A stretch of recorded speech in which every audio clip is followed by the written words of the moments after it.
我有幾題數學題唔係好識做，等我聽一下條教學影片先啦。今日我哋要學嘅係面積同體積。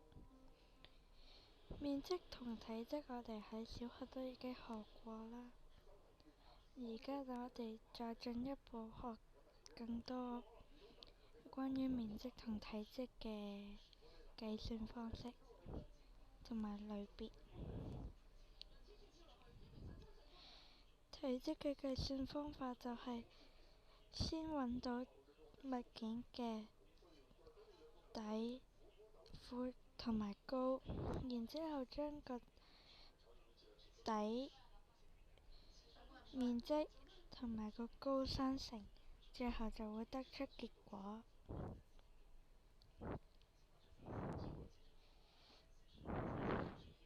頭先嗰兩個都係小學學過嘅，而家就教更多進一步嘅面積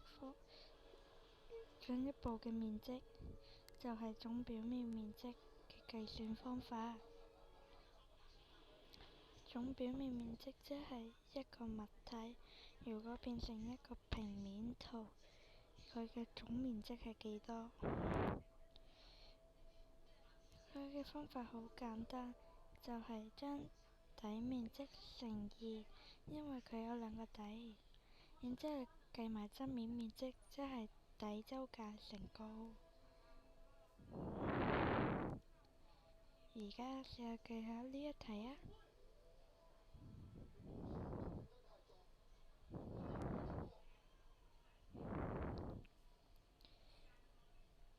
再試下呢一題。